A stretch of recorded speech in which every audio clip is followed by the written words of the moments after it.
ಇವತ್ತು ನಾನು ನಿಮಗೆ ಹೋಟೆಲ್ ಶೈಲಿಯ ಜೈನ್ ಇಡ್ಲಿ ಸಾಂಬಾರ್ ಮನೆಯಲ್ಲಿ ಹೇಗೆ ಮಾಡ್ಕೋಬೋದು ಅಂತ ತೋರಿಸೋದಕ್ಕೆ ಬಂದಿದ್ದೀನಿ.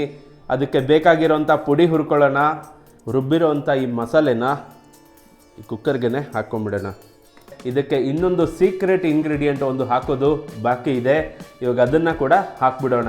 ಓಪನ್ ಮಾಡಿ ನೋಡೋಣ ನಾವು ಮಾಡಿರೋಂಥ ಜೈನ್ ಇಡ್ಲಿ ಸಾಂಬಾರ್ ಹೇಗೆ ಬಂದಿದೆ ಅಂತ ನಿಮಗೆ ತೋರಿಸ್ತೀನಿ. ಫಸ್ಟು ಸ್ನೇಹಿತರೆ ನಮಸ್ಕಾರ, ಅಡುಗೆ ಮಾಸ್ಟರ್ ಚಾನಲ್ಗೆ ನಿಮ್ಮೆಲ್ಲರಿಗೂ ಸ್ವಾಗತ. ನಾನು ನಿಮ್ಮ ಪ್ರೀತಿಯ ಶ್ರೀಕಾಂತ್. ಇವತ್ತು ನಾನು ನಿಮಗೆ ಹೋಟೆಲ್ ಶೈಲಿಯ ಜೈನ್ ಇಡ್ಲಿ ಸಾಂಬಾರ್ ಮನೆಯಲ್ಲಿ ಹೇಗೆ ಮಾಡ್ಕೋಬೋದು ಅಂತ ತೋರಿಸೋದಕ್ಕೆ ಬಂದಿದ್ದೀನಿ. ಈ ಸಾಂಬಾರ್ಗೆ ಈರುಳ್ಳಿನ ಉಪಯೋಗಿಸೋದಿಲ್ಲ. ಅದಕ್ಕೆ ಬೇಕಾಗಿರೋಂಥ ಪುಡಿ ಹುರ್ಕೊಳ್ಳೋಣ. ಮಾಮೂಲಿ ಸಾಂಬಾರ್ ಪೌಡರ್ ಹಾಕಿದ್ರೆ ಟೇಸ್ಟ್ ಚೆನ್ನಾಗಿ ಬರೋದಿಲ್ಲ. ಇಡ್ಲಿಗೆ ಮಾಡೋಂಥ ಸಾಂಬಾರ್ಗೆ ಬೇರೆ ಮಸಾಲೆ ಇರುತ್ತೆ. ಸೊ ಪ್ರತಿಯೊಂದನ್ನು ನಾನು ನಿಮಗೆ ಇವತ್ತು ತೋರಿಸ್ಕೊಡ್ತೀನಿ. ಮನೆಯಲ್ಲಿ ಸಿಂಪಲ್ಲಾಗಿ ಹೇಗೆ ಮಾಡ್ಕೋಬೋದು. ಬನ್ನಿ ಶುರು ಮಾಡೋಣ ಜೈನ್ ಇಡ್ಲಿ ಸಾಂಬಾರ್. ಮೊದಲಿಗೆ ಅದಕ್ಕೆ ಬೇಕಾಗಿರೋಂಥ ಮಸಾಲೆ ಹುರ್ಕೋಬೇಕು. ಒಂದು ಬಾಣಲಿ ತೊಗೊಂಡಿದ್ದೀನಿ. ದೇವರನ್ನ ಸ್ಮರಿಸ್ತಾ ಒಲೆ ಅಂಟಿಸ್ಕೊಳ್ಳೋಣ. ಒಲೆ ಅಂಟಿಸಿದಾಗಿದೆ. ಮೊದಲಿಗೆ 1 ಸ್ಪೂನ್ ಎಣ್ಣೆ ಹಾಕ್ಕೊಳ್ಳೋಣ. ನಾನಿಲ್ಲಿ ಸತ್ವ ಫುಡ್ಸ್ ಆ್ಯಂಡ್ ಬೆವರೇಜಸ್ ಅವರ ಕೋಲ್ಡ್ ಪ್ರೆಸ್ ಗ್ರೌಂಡ್ನೆಟ್ ಆಯಿಲ್ ಉಪಯೋಗಿಸ್ತಾ ಇದ್ದೀನಿ. 1 ಸ್ಪೂನು ಎಣ್ಣೆ ಕಾದಿದೆ. ಮೊದಲಿಗೆ ಒಂದು 3 ತುಂಡು ಹಿಂಗೆ ಹಾಕೋತಾ ಇದ್ದೀನಿ. ಹಿಂಗೊಂದು ಸ್ವಲ್ಪ ಫ್ರೈ ಮಾಡ್ಕೊಂಬಿಡೋಣ. ನಾವಿಲ್ಲಿ ಈರುಳ್ಳಿ ಬಳಸ್ತಾ ಇಲ್ಲ, ಹಾಗಾಗಿ ಹಿಂಗಿನ ಪ್ರಮಾಣ ಸ್ವಲ್ಪ ಜಾಸ್ತಿ ಇದೆ. ಅಲ್ಲಿಗಲ್ಲಿಗೆ ಅದು ಬ್ಯಾಲೆನ್ಸ್ ಆಗಬೇಕು, ಹಾಗಾಗಿ ಹಿಂಗಿನ ಪ್ರಮಾಣ ಸ್ವಲ್ಪ ಜಾಸ್ತಿ ಇದೆ. ನೋಡಿ ಹಿಂಗು ಫ್ರೈ ಆಗಿದೆ. ಅರ್ಧ ಸ್ಪೂನು ಮೆಣಸು ಹಾಕ್ಕೊಂಡಿದ್ದೀನಿ. ಮೆಣಸು ಒಂದು ಸಲ ಬಾಡಿಸ್ಕೊಂಬಿಡಿ. ಒಂದು 20 ಸೆಕೆಂಡ್ ಬಾಡಿಸಿದ್ರೆ ಸಾಕು. ಮೆಣಸು ಬಾಡಿದೆ. ಇದಕ್ಕೆ 1/4 ಚಮಚ ಆಗೋಷ್ಟು ಮೆಂತ್ಯ ಹಾಕೋತಾ ಇದ್ದೀನಿ. ಮೆಂತ್ಯ ಕಲರ್ ಚೇಂಜ್ ಆಗೋವರೆಗೂ ಫ್ರೈ ಮಾಡ್ಕೊಳ್ಳೋಣ. ನೋಡಿ ಕಲರ್ ಚೇಂಜ್ ಆಯಿತು. ಇದಕ್ಕೆ 1 ಇಂಚ್ ಆಗೋಷ್ಟು ಚಕ್ಕೆನ ನೋಡಿ ಈ ಥರ ಪೀಸ್ ಮಾಡಿ ಹಾಕ್ಕೊಳ್ತಾ ಇದ್ದೀನಿ. ಅದರ ಜೊತೆಗೆ 1 ಸ್ಪೂನು ಜೀರಿಗೆ ಹಾಕ್ಕೊಂಡಿದ್ದೀನಿ. ಭಾಳ ಹೊತ್ತು ರೋಸ್ಟ್ ಮಾಡಬೇಕಾಗೇನಿಲ್ಲ ಜೀರಿಗೆನ. ಅದನ್ನು ಎಣ್ಣೆಗೆ ಹಾಕಿ ಒಂದು 10 ಸೆಕೆಂಡ್ಗೆಲ್ಲ ರೋಸ್ಟ್ ಆಗೋಗುತ್ತೆ. ಜೀರಿಗೆ ಕೂಡ ರೋಸ್ಟ್ ಆಗಿದೆ. ಇದಕ್ಕೆ 2 ಸ್ಪೂನ್ ಆಗೋಷ್ಟು ಕಡಲೆಬೇಳೆ ಹಾಕ್ಕೊಂಡಿದ್ದೀನಿ ಮತ್ತು 2 ಸ್ಪೂನ್ ಆಗೋಷ್ಟು ಉದ್ದಿನಬೇಳೆ. ಆದಷ್ಟು ಸಿಮ್ಮಲ್ಲೇ ಇಟ್ಕೊಂಡು ಫ್ರೈ ಮಾಡಿ. ಸಿಮ್ಮಲ್ಲಿ ಇಟ್ಕೊಂಡು ಫ್ರೈ ಮಾಡಿದ್ರೆ ಚೆನ್ನಾಗಿ ರೋಸ್ಟ್ ಆಗುತ್ತೆ. ಮಾಡೋವಂಥ ಪುಡಿದು ಫೈನಲ್ ರಿಸಲ್ಟ್ ಏನಿರುತ್ತಲ್ಲ ಅದು ತುಂಬ ಚೆನ್ನಾಗಿ ಬರುತ್ತೆ ಅವಾಗ. ಈಗ ನಾವೇನು ರೋಸ್ಟ್ ಮಾಡ್ತಿದ್ದೀವಲ್ಲ ಬೇಳೆಗಳು, ಅದು ಗೋಲ್ಡನ್ ಬ್ರೌನ್ ಅಥವಾ ಬಿಸ್ಕೆಟ್ ಕಲರ್ ಬರೋವರೆಗೂ ಫ್ರೈ ಮಾಡ್ಕೊಳ್ಳೋಣ. ಬಹಳ ಸಿಂಪಲ್ಲು ಈ ಸಾಂಬಾರು ಮಾಡೋದು. ನಮ್ಮ ಮನೇಲಿ ಇಡ್ಲಿ ಮಾಡಿದಾಗೆಲ್ಲ ನಾವು ಇದೇ ಥರ ಸಾಂಬಾರು ಮಾಡೋದು. ಈರುಳ್ಳಿ ಹಾಕ್ಕೊಂಡು ಮಾಡ್ತೀವಿ. ಇವತ್ತು ನಾನು ಜೈನ್ ಸಾಂಬಾರು ನಿಮಗೆ ಮಾಡೋದು ಹೇಗೆ ಅಂತ ತೋರಿಸ್ತಾ ಇದ್ದೀನಿ. ಬೇಳೆಗಳು ಹುರಿತಾ ಇದ್ದರೆ ಆ ಪರಿಮಳ ತುಂಬ ಚೆನ್ನಾಗಿ ಬರುತ್ತೆ. ಮತ್ತು ಈ ಬೇಳೆಗಳು ನಾವೇನು ಹಾಕಿದ್ದೀವಲ್ಲ ಇದೇನೇ ಥಿಕ್ನೆಸ್ ಕೊಡೋದು ಸಾಂಬಾರಿಗೆ. ಸ್ನೇಹಿತರೆ ನೋಡ್ಬೋದು ಬೇಳೆಗಳ ಕಲರು ಚೇಂಜ್ ಆಗಿದೆ. ಸೊ ಇಷ್ಟು ಫ್ರೈ ಮಾಡಿಕೊಂಡ್ರೆ ಸಾಕು. ಈಗ ಇದಕ್ಕೆ 8 ಸ್ಪೂನು ಧನಿಯಾ ತೊಗೊಂಡಿದ್ದೀನಿ. ನಾನು ಈ ಥರ ಒಂದು ಟೀ ಸ್ಪೂನ್ ಲೆಕ್ಕದಲ್ಲಿ ನಾನು ಎಲ್ಲ ಐಟಮ್ನ ತೊಗೊಂಡಿರೋದು. ಸೊ ನೀವು ಯಾವ ಸ್ಪೂನಲ್ಲಿ ಒಂದು ಅಳತೆ ತೊಗೋತೀರಾ ಅದೇ ಸ್ಪೂನಲ್ಲೇ ಎಲ್ಲ ಅಳತೆನೂ ತೊಗೊಳ್ಳಿ, ಆವಾಗ ಪುಡಿ ಚೆನ್ನಾಗಿ ಬರುತ್ತೆ. ಸೊ ಈ 8 ಸ್ಪೂನು ಧನಿಯಾನ ಇಲ್ಲೇ ಹಾಕ್ಕೊಳ್ತಾ ಇದ್ದೀನಿ. ಧನಿಯಾನೂ ಅಷ್ಟೇ ಫುಲ್ಲು ಲೋ ಫ್ಲೇಮಲ್ಲಿ ಇಟ್ಕೊಂಡು ಫ್ರೈ ಮಾಡ್ಕೊಳ್ಳಿ. ಲೋ ಫ್ಲೇಮಲ್ಲಿ ಇಟ್ಕೊಂಡು ಧನಿಯಾನ ಎಷ್ಟು ಫ್ರೈ ಮಾಡ್ತೀರೋ ಅಷ್ಟು ಪುಡಿ ಚೆನ್ನಾಗಿ ಬರುತ್ತೆ. ಸ್ನೇಹಿತರೆ ಧನಿಯಾ ಒಂದು ಅರ್ಧ ಫ್ರೈ ಆಗಿದೆ. ಈಗ ಇದಕ್ಕೆ ಒಂದು 20 ಬ್ಯಾಡಗೆ ಮೆಣಸಿನ್ಕಾಯಿ ತೊಗೊಂಡಿದ್ದೀನಿ. ಅದನ್ನು ತುಂಡು ಮಾಡಿ ಇಟ್ಕೊಂಡಿದ್ದೀನಿ. ಅದನ್ನು ಇಲ್ಲೇ ಹಾಕ್ಕೊಳ್ತಾ ಇದ್ದೀನಿ. ಇದಕ್ಕೆ ಒಂದು ಸ್ವಲ್ಪ ಒಂದು 2 ಎಸಲಾಗೋಷ್ಟು ಕರ್ಬೇವಿನ ಸೊಪ್ಪು ಕೂಡ ಹಾಕ್ಕೊಂಡಿದ್ದೀನಿ. ಈಗ ಇದನ್ನು ಫ್ರೈ ಮಾಡ್ಕೊಳ್ಳೋಣ. ಕರ್ಬೇವಿನ ಸೊಪ್ಪು ಹಸಿ ಇದೆ. ಇವಾಗ ನಾವು ಫ್ರೈ ಮಾಡ್ತಾ ಮಾಡ್ತಾ ಅದು ರೋಸ್ಟ್ ಆಗುತ್ತೆ. ಅದು ರೋಸ್ಟ್ ಆಗಿ ಫುಲ್ಲು ಕ್ರಿಸ್ಪ್ ಆಗುತ್ತೆ. ಆ ಕ್ರಿಸ್ಪಿನೆಸ್ ಬರೋವರೆಗೂ ಫ್ರೈ ಮಾಡಿಕೊಂಡ್ರೆ ಸಾಕಾಗುತ್ತೆ. ಹೋಟೆಲ್ಗಳಲ್ಲಿ ಸಾಮಾನ್ಯವಾಗಿ ಬರೀ ಬ್ಯಾಡಗೆ ಮೆಣಸಿನ್ಕಾಯಿನ ಯೂಸ್ ಮಾಡ್ತಾರೆ, ಯಾಕಂದರೆ ಅದು ಕಲ್ಲರು ಮತ್ತು ಟೇಸ್ಟು ತುಂಬ ಚೆನ್ನಾಗಿ ಬರುತ್ತೆ ಅಂತ. ಖಾರ ಕಮ್ಮಿ ಇರುತ್ತೆ, ಬಟ್ ಟೇಸ್ಟ್ ವೈಸು ಬ್ಯಾಡಗೆ ಮೆಣಸಿನ್ಕಾಯಿ ತುಂಬ ಚೆನ್ನಾಗಿ ಬರುತ್ತೆ. ನಿಮಗೇನಾದರೂ ಖಾರ ಸ್ವಲ್ಪ ಬೇಕು ಅನ್ನೋದಾದರೆ ನಾನಿಲ್ಲಿ ಒಂದು 20 ಬ್ಯಾಡಗೆ ಮೆಣಸಿನ್ಕಾಯಿ ತೊಗೊಂಡಿದ್ದೀನಿ. ಆ ಜಾಗದಲ್ಲಿ ನೀವು ಒಂದು 15 ಬ್ಯಾಡಗೆ ಮೆಣಸಿನ್ಕಾಯಿ ತೊಗೊಂಡು ಒಂದು 5 ಗುಂಟೂರು ಮೆಣಸಿನ್ಕಾಯಿ ಕೂಡ ಹಾಕೋಬೋದು. ಇಲ್ಲ ತುಂಬ ಖಾರ ಬೇಕು ಅನ್ನೋರು 10 ಬ್ಯಾಡಗೆ ಮೆಣಸಿನ್ಕಾಯಿ 10 ಗುಂಟೂರು ಮೆಣಸಿನ್ಕಾಯಿ ಕೂಡ ಹಾಕೋಬೋದು. ಅವಾಗ ಖಾರ ತುಂಬ ಚೆನ್ನಾಗಿ ಬರುತ್ತೆ. ಎಣ್ಣೆ ಹಾಕ್ಕೊಂಡು ನಾವು ರೋಸ್ಟ್ ಮಾಡೋದ್ರಿಂದ ನಾವು ಹಾಕುವಂಥ ಪ್ರತಿಯೊಂದು ಪದಾರ್ಥನೂ ಈವನ್ ಆಗಿ ರೋಸ್ಟ್ ಆಗುತ್ತೆ. ಅದೊಂದೇ ಕಾರಣಕ್ಕೆ ಎಣ್ಣೆ ಹಾಕ್ಕೊಳ್ಳೋದು. ನೀವು ಎಣ್ಣೆ ಹಾಕ್ದರೇನು ಫ್ರೈ ಮಾಡ್ಬೋದು. ಅವಾಗ ನೀವು ಅಬ್ಸರ್ವ್ ಮಾಡ್ಬೋದು, ನೀವು ಒಂದೊಂದು ಕಾಳು ಕಪ್ಪಾಗಿಬಿಡುತ್ತೆ ಬೇಗ, ಒಂದೊಂದು ಕಾಳು ರೋಸ್ಟ್ ಆಗಿರಲ್ಲ ಸರಿಯಾಗಿ. ಸೊ ಆ ಥರ ಆಗಬಾರ್ದು, ಈವನ್ ಆಗಿ ರೋಸ್ಟ್ ಆಗಲಿ ಅಂತ ಕಾರಣಕ್ಕೆ ಎಣ್ಣೆ ಹಾಕ್ಕೊಳ್ಳೋದು. ತುಂಬಾ ಹಾಕಬೇಕಾಗಿಲ್ಲ ಎಣ್ಣೆ, 1 ಸ್ಪೂನ್ ಅಥವಾ 2 ಸ್ಪೂನ್ ಹಾಕ್ಕೊಂಡ್ರೆ ಸಾಕು. ಈಗ ನಾನು ನಿಮಗೆ ತೋರಿಸ್ತಾ ಇರೋದು ಒಂದು 5-6 ಜನಕ್ಕಾಗುತ್ತೆ ಈ ಕ್ವಾಂಟಿಟಿ.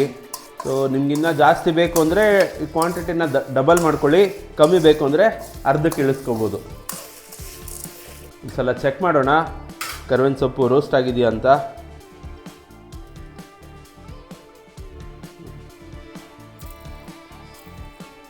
ನೋಡಿ ಪೂರ್ತಿ ಪುಡಿಯಾಗೋಯ್ತು.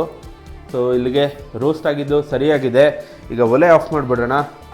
ಒಲೆ ಆಫ್ ಮಾಡಿ ಒಂದು ಐಟಮ್ ಹಾಕೋದು ಬಾಕಿ ಇದೆ. ಸ್ವಲ್ಪ ಅರಿಶಿನ ಹಾಕ್ಕೊಳ್ಳೋಣ. ಒಲೆ ಆಫ್ ಮಾಡಿದ್ಮೇಲೆ ಹಾಕ್ಕೊಳ್ಳಿ ಅರಿಶಿನ. ಪದಾರ್ಥಗಳೆಲ್ಲ ಬಿಸಿ ಇರುತ್ತಲ್ಲ ಅದಕ್ಕೇ ಅರಿಶಿನ ಕ್ಲೀನಾಗಿ ರೋಸ್ಟ್ ಆಗುತ್ತೆ. ಅರಿಶಿನ ಹಾಕಿದ್ಮೇಲೆ ಒಂದು ಸಲ ಮಿಕ್ಸ್ ಮಾಡಿಬಿಡಿ. ಇಲ್ಲಿಗೆ ನಾವು ಮಾಡ್ತಿರೋಂಥ ಜೈನ್ ಸಾಂಬಾರನ್ನ ಪುಡಿ ಹುರಿದಿದ್ದು ಮುಗಿದಿದೆ ಸ್ನೇಹಿತರೆ. ಜೈನ್ ಸಾಂಬಾರಿಗೆ ಪುಡಿ ಹುರಿದಿದ್ದು ಕಂಪ್ಲೀಟ್ ಆಗಿದೆ. ಸೊ ಇದನ್ನು ಪಕ್ಕಕ್ಕೆ ಶಿಫ್ಟ್ ಮಾಡ್ಕೊಂಡಿರೋಣ. ನೆಕ್ಸ್ಟು ಇದಕ್ಕೆ ಒಂದು ಒಗ್ಗರಣೆ ಹಾಕ್ಬಿಟ್ಟು ರೆಡಿ ಮಾಡ್ಕೋತಾ ಇರೋಣ. ಪೂರ್ತಿ ತಣ್ಣಗಾದ್ಮೇಲೆ ಇದನ್ನು ಮಿಕ್ಸಿನಲ್ಲಿ ರುಬ್ಕೋಬೇಕು. ಅಲ್ಲಿವರೆಗೂ ಕಾಯೋದು ಬೇಡ. ಇದನ್ನು ಪಕ್ಕಕ್ಕೆ ಶಿಫ್ಟ್ ಮಾಡಿಬಿಟ್ಟು ನಾವಿಲ್ಲಿ ಒಗ್ಗರಣೆಗೆ ಏನೇನು ಮಾಡಬೇಕು ಅದನ್ನು ಮಾಡ್ಕೋತಾ ಇರೋಣ. ಸ್ನೇಹಿತರೆ, ಪುಡಿನ ಪಕ್ಕಕ್ಕೆ ಇಟ್ಟಾಗಿದೆ. ಅದು ಆರೋವರೆಗೂ ನಾವು ಕಾಯೋದು ಬೇಡ. ಒಂದು ಕುಕ್ಕರ್ ತೊಗೊಂಡಿದ್ದೀನಿ. ಇದಕ್ಕೆ ಒಂದು 50 ml ಆಗುವಷ್ಟು ಎಣ್ಣೆ ಹಾಕ್ಕೊಳ್ಳೋಣ. ನಾನಿಲ್ಲಿ ಸತ್ವ ಫುಡ್ಸ್ ಆ್ಯಂಡ್ ಬೆವರೇಜಸ್ ಅವರ ಕೋಲ್ಡ್ ಪ್ರೆಸ್ ಗ್ರೌಂಡ್ನಟ್ ಆಯಿಲ್ ಉಪಯೋಗಿಸ್ತಾ ಇದ್ದೀನಿ. ಎಣ್ಣೆ ಕಾದಿದೆ. ಈಗ ಇದಕ್ಕೆ 1 ಸ್ಪೂನು ಸಾಸಿವೆ ಹಾಕೋತಾ ಇದ್ದೀನಿ. ಸಾಸಿವೆ ಸ್ವಲ್ಪ ಸಿಡಿಲಿ. ಸಾಸಿವೆ ಸಿಡಿತಾ ಇದೆ. ಇದಕ್ಕೆ 1 ಸ್ಪೂನು ಜೀರಿಗೆ ಹಾಕ್ಕೊಂಡಿದ್ದೀನಿ. ಒಂದು ಸ್ವಲ್ಪ ಕರಿಬೇವು ಹಾಕ್ಕೊಂಡಿದ್ದೀನಿ. ಒಂದು 3-4 ಗುಂಟೂರು ಮೆಣಸಿನ್ಕಾಯಿ ಹಾಕ್ಕೊಂಡಿದ್ದೀನಿ. ಮೆಣಸಿನ್ಕಾಯಿ ತುಂಡು ಮಾಡಿ ಹಾಕ್ಕೊಂಡಿದ್ದೀನಿ. ಒಂದು ಸಲ ಇದನ್ನು ಬಾಡಿಸ್ಕೊಂಬಿಡೋಣ. ನಾವು ಈ ಮಾಡ್ತಾ ಇರೋ ಸಾಂಬಾರಿಗೆ ಈರುಳ್ಳಿ ಬಳಸ್ತಾ ಇಲ್ಲ, ಬರೀ ಟೊಮೆಟೊ ಉಪಯೋಗಿಸಿ ಮಾಡ್ತಾ ಇರೋದು. ಹಾಗಾಗಿ ಒಂದು 4-5 ಟೊಮೆಟೊನ ಸಣ್ಣದಾಗಿ ಹಚ್ಕೊಂಡಿದ್ದೀನಿ. ಅದನ್ನು ಇಲ್ಲೇ ಹಾಕೋತಾ ಇದ್ದೀನಿ. ಚೆನ್ನಾಗಿ ಫ್ರೈ ಮಾಡ್ಕೊಳ್ಳೋಣ ಟೊಮೆಟೊನ. ಸ್ನೇಹಿತರೆ, ಒಂದು ಅರ್ಧ ಫ್ರೈ ಆಗಿದೆ ಟೊಮೆಟೊ ಆಗಲೇ. ಸೊ ಇಲ್ಲಿಗೆ ನಾನು 1 ನಿಂಬೆಹಣ್ಣು ಗಾತ್ರದ ಹುಣಸೆ ಹಣ್ಣನ್ನು ನೆನೆಸಿ ಅದರ ರಸ ಹಿಂಡ್ಕೊಂಡಿದ್ದೀನಿ. ಅದನ್ನು ಇಲ್ಲೇ ಹಾಕ್ಕೊಳ್ತಾ ಇದ್ದೀನಿ. ಹೋಟೆಲ್ ಶೈಲಿಯ ಸಾಂಬಾರು ಅಂದರೆ ಸ್ವಲ್ಪ ಸಿಹಿ ಮುಂದೆ ಇರುತ್ತೆ. ನಾನು ಹುಣಸೆ ಹಣ್ಣು ಎಷ್ಟು ತೊಗೊಂಡಿದ್ನೋ ಅದಕ್ಕಿಂತ ಒಂಚೂರು ಪ್ರಮಾಣ ಬೆಲ್ಲನ ಜಾಸ್ತಿ ಹಾಕೋತಾ ಇದ್ದೀನಿ. ಒಂದು ಸಲ ಮಿಕ್ಸ್ ಮಾಡೋಣ. ಹುಣಸೆ ರಸ ಹಸಿದು ಸ್ವಲ್ಪ ಚೆನ್ನಾಗಿ ಕುದಿಬೇಕು. ಕುದ್ದು ಅದರ ಹಸಿ ವಾಸನೆ ಎಲ್ಲ ಹೋಗಬೇಕು. ಸ್ನೇಹಿತರೆ, ಹುಣಸೆ ರಸ ಚೆನ್ನಾಗಿ ಕುದ್ದಿದೆ. ಈಗ ಇದಕ್ಕೆ ನಾನು 1/4 ಕಪ್ ಬೇಳೆನ ಒಂದು 3 ಸಲ ನೀರಲ್ಲಿ ಚೆನ್ನಾಗಿ ತೊಳೆದು ಇಟ್ಕೊಂಡಿದ್ದೀನಿ. ಅದನ್ನು ಇಲ್ಲೇ ಹಾಕ್ಕೊಳ್ತಾ ಇದ್ದೀನಿ. ಇದಕ್ಕೆ ಒಂದು ಸ್ವಲ್ಪ ನೀರು ಸೇರಿಸಿರೋಣ. ಒಂದು ಸಲ ಮಿಕ್ಸ್ ಮಾಡಿ ಇದನ್ನು ಹೀಗೆ ಕುದಿಯೋದಕ್ಕೆ ಬಿಟ್ಟಿರೋಣ. ಕುದಿಯುವಂಥ ಸಮಯದಲ್ಲಿ ನಾವು ಪುಡಿಗೆ ಮಸಾಲೆ ಹುರಿದಿದ್ವಲ್ಲ, ಅದು ತಣ್ಣಗಾಗಿದೆ. ಇದನ್ನು ಮಿಕ್ಸಿ ಜಾರ್ಗೆ ಹಾಕಿ ರುಬ್ಕೊಂಡು ಬರ್ತೀನಿ. ಸ್ನೇಹಿತರೆ, ಮಸಾಲ ಪದಾರ್ಥನೆಲ್ಲ ಮಿಕ್ಸಿಗೆ ಹಾಕ್ಕೊಂಡಿದ್ದೀನಿ. ಇದಕ್ಕೆ ಒಂದು ಅರ್ಧ ಹೋಳು ಕಾಯಿ ತುರಿನ ತುರಿದಿಟ್ಕೊಂಡಿದ್ದೀನಿ. ಅದನ್ನು ಹಾಕ್ಕೊಳ್ತಾ ಇದ್ದೀನಿ. ಇದಕ್ಕೆ ಎಷ್ಟು ಬೇಕಾಗುತ್ತೋ ಅಷ್ಟು ನಾನು ನೀರು ಸೇರಿಸ್ಕೊಂಡು ಮಿಕ್ಸಿನಲ್ಲಿ ಒಳ್ಳೆ ಗಂಧದ ಥರ ರುಬ್ಕೋಬೇಕು. ಸ್ನೇಹಿತರೆ, ಮಿಕ್ಸಿನಲ್ಲಿ ನುಣ್ಣಗೆ ರುಬ್ಕೊಂಡು ಬಂದಿದ್ದೀನಿ. ನೋಡಿ, ಈ ಥರ ಬರಬೇಕು. ಎಷ್ಟು ಬ್ರೈಟ್ ರೆಡ್ ಕಲರು, ಬಹಳ ಚೆನ್ನಾಗಿ ಬಂದಿದೆ. ರುಬ್ಬಿರೋವಂಥ ಈ ಮಸಾಲೆನ ಈ ಕುಕ್ಕರ್ಗೆ ಹಾಕ್ಕೊಂಬಿಡೋಣ.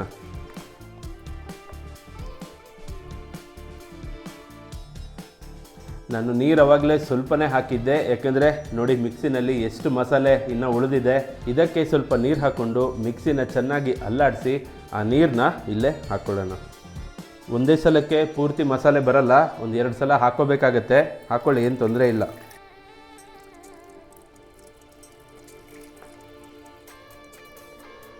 ಒಂದು ಸಲ ಕ್ಲೀನಾಗಿ ಮಿಕ್ಸ್ ಮಾಡ್ಕೊಳ್ಳೋಣ. ಆಗಲೇ ಸಾಂಬಾರು ಕಲರು ತುಂಬ ಚೆನ್ನಾಗಿ ಬಂದಿದೆ. ಇದಕ್ಕೆ ರುಚಿಗೆ ತಕ್ಕಷ್ಟು ಉಪ್ಪು ಹಾಕ್ಕೊಳ್ತಾ ಇದ್ದೀನಿ.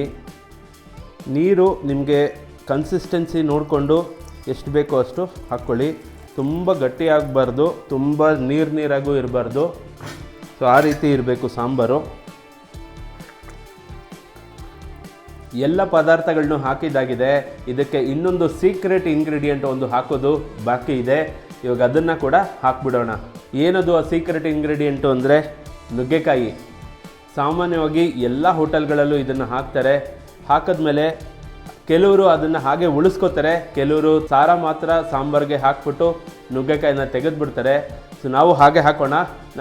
ನಾವು ಮಾಡ್ತಾರೋ ಕ್ವಾಂಟಿಟಿಗೆ 2 ನುಗ್ಗೆಕಾಯಿ ತೊಗೊಂಡಿದ್ದೀನಿ. ಆ 2 ನುಗ್ಗೆಕಾಯಿನ ಈ ಥರ ಸ್ವಲ್ಪ ಉದ್ದುದ್ದಕ್ಕೆ ಹಚ್ಕೊಂಡು ಅದನ್ನು ಪೂರ್ತಿ ಈ ಸಾಂಬಾರು ಒಳಗಡೆ ಹಾಕ್ತಾಯಿದ್ದೀನಿ. ಸ್ನೇಹಿತರೆ, ಎಲ್ಲ ಐಟಮು ಹಾಕಿದ್ದಾಗಿದೆ. ಈಗ ಕುಕ್ಕರ್ ಮುಚ್ಚಿಬಿಟ್ಟು ಒಂದು 3 ವಿಸಿಲ್ ಇದನ್ನು ಕೂಗಿಸ್ಕೊಳ್ಳೋಣ. ನಾವು ಬೇಳೆ ಹಾಕಿದ್ದೀವಲ್ಲ, ಅದು 3 ವಿಸಿಲ್ ಕೂಗಿದ್ರೆ ಸಾಕು. ಕೆಲವೊಂದು ಮಿತ್ತಿದೆ, ಸೊ ಬೇಳೆ ಜೊತೆ ಹುಣಸೆ ರಸ ಹಾಕ್ಬಿಟ್ರೆ ಬೇಳೆ ಬೇಯೋಲ್ಲ ಅಂತ. ಸೊ ಆ ರೀತಿ ಎಲ್ಲ ಏನೂ ಆಗೋಲ್ಲ. ಪ್ರೆಷರ್ ಕುಕ್ಕರಲ್ಲಿ ನಾವು ಏನೇ ಹಾಕಿ ಬೇಯಿಸಿದ್ರು ಅದು ಬೆಂದೇ ಬೇಯುತ್ತೆ. 3 ವಿಸಿಲ್ ಕೂಗಲಿ. 3 ವಿಸಿಲ್ ಕೂಗಾದ್ಮೇಲೆ ಓಪನ್ ಮಾಡಿ ನೋಡೋಣ ನಾವು ಮಾಡಿರೋಂಥ ಜೈನ್ ಇಡ್ಲಿ ಸಾಂಬಾರ್ ಹೇಗೆ ಬಂದಿದೆ ಅಂತ. ಸ್ನೇಹಿತರೆ, ಕುಕ್ಕರ್ 3 ವಿಸಿಲ್ ಕೂಗಿ ತಣ್ಣಗಾಗಿದೆ. ಸೊ ಸ್ಟೀಮ್ ಎಲ್ಲ ಹೋಗಿದೆ. ಓಪನ್ ಮಾಡಿ ನೋಡೋಣ ನಾವು ಮಾಡಿರೋಂಥ ಜೈನ್ ಇಡ್ಲಿ ಸಾಂಬಾರ್ ಹೇಗೆ ಬಂದಿದೆ ಅಂತ. ನಿಮಗೆ ತೋರಿಸ್ತೀನಿ ಫಸ್ಟು, ನಾನು ನೋಡಲ್ಲ. ಆಹಾ, ಕಲರ್ ನೋಡಿ ಎಷ್ಟು ಅದ್ಭುತವಾಗಿ ಬಂದಿದೆ. ಸೇಮ್ ಹೋಟೆಲಲ್ಲಿ ಹೇಗಿರುತ್ತೋ ಅದೇ ರೀತಿ ಇದೆ. ಈಗ ಈ ನುಗ್ಗೆಕಾಯಿ ಎಲ್ಲ ಏನಿದೆಯಲ್ಲ, ಇದನ್ನು ಒಂದು ತಟ್ಟೆಗೆ ಹಾಕ್ಕೊಳ್ಳೋಣ.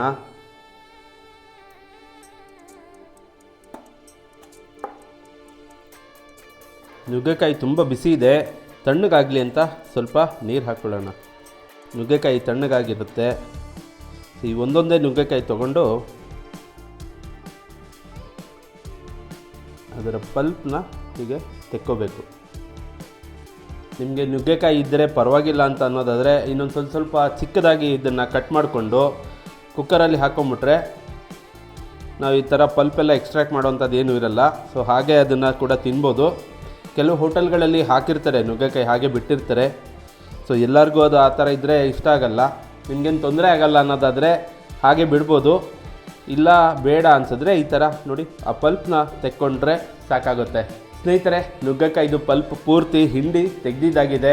ಇದನ್ನು ನಾವು ಮಾಡಿರೋಂಥ ಸಾಂಬಾರಿಗೆ ಸೇರಿಸ್ಬಿಡೋಣ. ಫೈನಲ್ ಸ್ಟೆಪ್ಪು, ಸ್ವಲ್ಪ ಕೊತ್ತಂಬರಿ ಸೊಪ್ಪು ಹಾಕ್ಬಿಡೋಣ. ಕೊತ್ತಂಬರಿ ಸೊಪ್ಪು ಹಾಕಿ ಕಲಿಸ್ಬಿಟ್ರೆ ನಾವು ಮಾಡಿರೋಂಥ ಹೋಟೆಲ್ ಶೈಲಿಯ ಜೈನ್ ಇಡ್ಲಿ ಸಾಂಬಾರ್ ರೆಡಿಯಾಗೋಗುತ್ತೆ.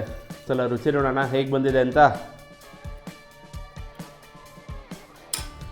ಸ್ವಲ್ಪ ತೊಗೊಂಡಿದ್ದೀನಿ.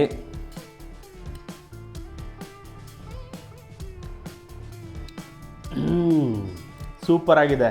ಇದು ಮನೇಲಿ ಮಾಡಿದ್ದು ಅಂತ ಹೇಳೋಕ್ಕೆ ಆಗಲ್ಲ. ಹೋಟೆಲಲ್ಲಿ ಯಾವ ರುಚಿ ಇರುತ್ತೋ ಅದೇ ರೀತಿ ಬಂದಿದೆ. ಡಿಫ್ರೆನ್ಸ್ ಏನು ಅಂದರೆ ಈರುಳ್ಳಿ ಒಂದು ಹಾಕಿಲ್ಲ ಇದಕ್ಕೆ. ಈರುಳ್ಳಿ ಹಾಕಿದ್ರೆ ಅದರದ್ದೇ ಆದಂಥ ಒಂದು ಸ್ವೀಟ್ನೆಸ್ ಇರುತ್ತೆ. ಸೊ ಅದೊಂದು ಮಿಸ್ಸಿಂಗ್ ಇದೆ ಅನ್ನೋದು ಬಿಟ್ಟರೆ ಉಪ್ಪು, ಹುಳಿ, ಖಾರ, ಬೆಲ್ಲ ಸ್ವಲ್ಪ ಜಾಸ್ತಿ ಹಾಕಿದ್ವಲ್ಲ, ಅದರ ಸ್ವೀಟು ಎಲ್ಲ ಪರ್ಫೆಕ್ಟಾಗಿದೆ. ಸೊ ಇದಾಗಿತ್ತು ಇವತ್ತಿನ ವೀಡಿಯೋ.